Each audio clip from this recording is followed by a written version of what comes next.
Let's do this. Let's do this. Hello, people. Another beautiful day. Yup. Hope your five senses work. Hope your health and strength is good. What? And to you Steam Deck fans, man, what's up with it? Steam Deck Tribe, Steam Deck Nation, Steam Deck Universe, Steam Deck World, Steam Deck Legion, what's good? Steam Deck Mob, what's happening? And the Steam Deck Squad, what's up? Look, you guys got some updates, and this one is big. I was reading this article of Gaming on Linux, man. This thing is big. Listen to this. Big new stable update for Steam Deck and desktop Steam. Says Valve today released a major update for Steam Client and Steam Deck and for desktop users too.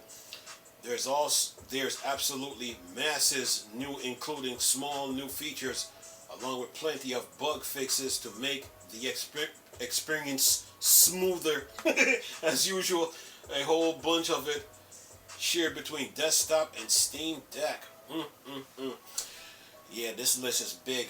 And I got another article here too. This one talks about our Proton 7.0 through 6 out now, fixing EA app, Ubisoft Ubi Connect, and games on Steam Deck and Linux.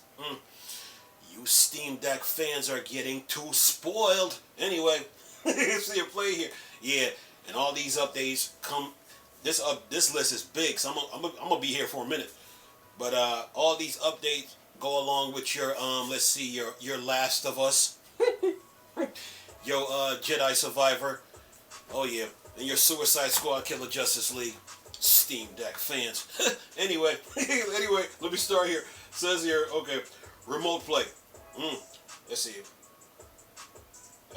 Okay, first update, remote play. Fix audio cracking and lost when streaming from Linux. Now for Linux operating system, says this: fix a crash on Linux in lib audio. Fix crash when taking screenshots through the overlay. Fix closing non-Steam shortcuts via the overlay when two or more are running.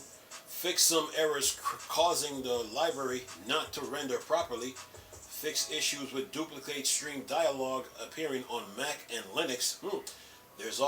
There also seems specific just to desktop Steam Client. Then it says fix DLC hover on game detail page being cropped. Fix several issues related to pop-up dialogue being sized incorrectly. Then it says the vast majority of the below noted for Steam Deck will also apply to desktop too. Then general. So we just did our remote play in Linux, right? Now general. Replace launch option dialog with new user interface that includes a checkbox to remember the user selection. This selection can be changed in the game properties. Further optimization to load time for users with large game libraries. Add pin notification for new inventory items. Trade offer async game. Turn moderator message, offline chat message, and help request reply in quick access notifications. Add more buttons to the list of inputs that skip the BPM/deck startup animation. Changing download regions no longer require restarting the Steam Client. User interface digital navigation key repeats are faster. Navigation columns in overlay is now centered vertical to match the rest of the main menu.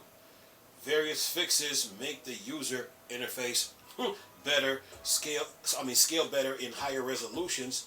Fix intermittent browser crash when closing updates. News dialog. Fix background image on a collection on the app detail page not being clipped correctly. Fix some issues completely purchased through some payment provider. Fix some user interface upscaling issues in the overlay when running in games in high resolution.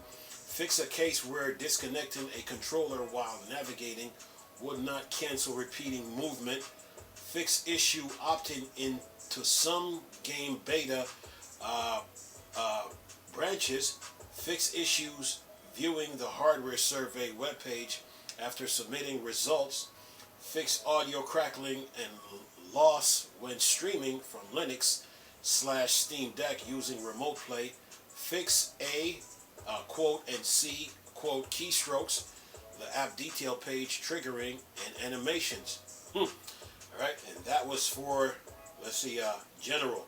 So we just did, first we did Remote Play, we did Linux, we did general, and now for keyboard. Says added up/down cursor key to on-screen keyboard. Press shift then left/right cursor to use. Add ability to move standalone and overlay keyboard. Fix issue with digital navigation getting stuck on text boxes when using a physical keyboard. Fix some issues using the virtual keyboard paste button outside of a web context. Fix issues where the vertical keyboard would continuously be made visible after exiting a game. And that was for keyboard. Now for Steam input. And this list is big. It says controller configuration browser screen can now preview configurations, and the selection process now preview then applies instead of directly selecting the configuration. Then it says add a search tab to the controller layout browser screen. Change controller mode slider to default to larger step size that match the old BPM interface, and add footer button to switch to fine adjustment mode with smaller step size. Then it says rework the layout of the mode setting page to show more content. Generate Steam input API origins for some virtual menu modes that were missing them. Show controller settings in app property game for non-Steam games. Gyro calibration rework. Calibration calculates an anti-drift value as normal, but also records gyro and accelerometer noise while stationary, so that always on auto calibration, then it says in parentheses, toggle to enable, is more discerning and should only recalculate anti-drift on a stable surface. Yeah, you guys got some updates. Anyway, it says here, controller configurator now groups commands if they are attached to the same input. Then it says added support for the Armor X Pro gamepad in PS4 mode. Then it says add direct navigation to controller inputs and modes from the preview screens. Add a specific Xbox Elite layout preview page. Added a specific Switch Pro layout preview page. Added a support for Thrustmaster eSwap Pro controller Xbox. Handles error better and fixes sun crashes where configs would no longer load on larger screens. Combine the keyboard and numpad tabs of those binding screens. Then it says, remember the last active tab in the choose binding screen and open to that. Instead, always using the tab W/ the current binding value. Then it says added upper grips as an option for mode shift. You guys got some updates. It says here, improve layouts preview for Nintendo Switch Joy-Con left/right/pair. Then it says Nintendo Switch SL/SR button now show up as a bumper for single Joy-Con or grip button for a Joy-Con pair. Then it says Joy-Con individual/pair gyro now displays and functions properly. Then it says filtered mode shift button option to only show available button based on the controller type. Then it says fix an issue with the joystick dead zone slider having delayed input. Fix an issue with gamepad navigation in the Steam Deck aptic calibration issue. Fix an issue W/enable gyro for Switch controllers. Fix long delay at startup screen when the Razer Huntsman Elite keyboard is plugged in. Fix the Logitech G29 controller showing up as a gamepad instead of a wheel. Fix the Xbox layout preview page layout having some incorrect items and missing others. Fix issue where Steam controller joystick would have unintended inputs during the Steam button chords. Says here, fix long delay at startup when Razer keyboards are connected. Fix crash with games that use Windows gaming input. Fix issues joystick dead zone visualization not updating. Fix some cases where some language could have text overflow in choose binding screen. Then it says fix cord activator option for Xbox and Xbox Elite controller types. Fix capture button icons not being displayed for Joy-Con pair. Then it says fix the Switch Pro layout preview not showing the gyro. And that is for, for Steam input. And we did the keyboards, we did general, we did Linux, we did remote play. So now, let's see, we did Steam input. Now we got desktop mode. It says here, fix a crash on Linux in LibAudio. Fix crash when taking screenshots through the overlay. Fix instance of Steam freezing or crashing in desktop mode on Steam Deck. Fix crashing on non-Steam shortcuts via the overlay when two or more are running. Fix some errors causing the library not to render properly. And that's for desktop mode. Now for big picture.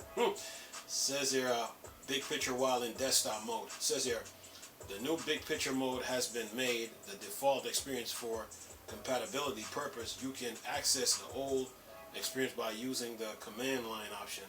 Then it says old big picture. Note that this functionality will be removed in a future update. Then it says add a quick guide tour. Added option to start in windowed mode under settings. Display big picture mode window. Allow on-screen keyboard to activate while in big picture mode, and Steam window is not focused. Says implemented Steam controller dongle pairing. Prevent launch option reminder from appearing on top of other user interface while a game is launching.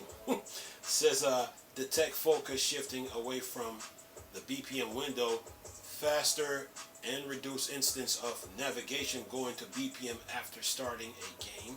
Hide the cursor when in gamepad navigation mode in big picture. Fix a rear crash exiting BPM. Fix the new big picture mode overlay being incorrectly sized when the monitor is set to display scaling other than 100%. Fix overlay scaling when resizing game window. Fix issue where a browser opened by a game was sticking around after closing the overlay. Fix the launch option dialog not closing when canceling game launched. Fix the start in big picture mode setting not updating. Fix problem where setting certain libraries filters in big picture mode could cause those games to become hidden when switching back to desktop. And then it says fix an issue with detecting game windows, and that is that. So yeah, you guys got some updates. Now for the other one, see how much time that is that, man. So you guys got some updates for for the Linux desktop and Steam Deck. For that update was pretty big, so a lot of issues in that update were being fixed. So remember, I told you that Valve was gonna keep updating the Steam Deck as the year goes on, and by that list, oh yeah, that is a big one. They were busy, man. They're not playing around here when it comes to the Steam Deck, man. They're taking this gaming thing very, very serious. So yeah, that update list was pretty big, man. So uh, there, this should make your gaming experience on the Steam Deck a little bit more better, you know, than what it was for all those days since it came out. So the next set of updates is gonna make it even better. So yeah, if you got a 2 terabyte SSD in your Steam Deck, then you're good. You know, and if you got that, if you get the new 1.5 terabyte SD card from Micron, you should be good. And don't forget JSOCs, because they still got that external docking. They still got that docking station with external SSD support. So yeah, you guys you guys got enough storage to hold these updates, man. That list was big. That's a big list. Valve was busy, man, and they weren't. They're not playing around here. So yeah, you Steam Deck fans, your gaming experience should be better. But March, April, and May. See, March is Last of Us. April is Jedi Survivor, and May is Suicide Squad Killer Justice League. So yeah, get ready. Anyway, latest video for y'all to enjoy. Nice talking to you people again. Chris, still Star Wars and Star Trek thing. Or Dark Side. Go. Peace.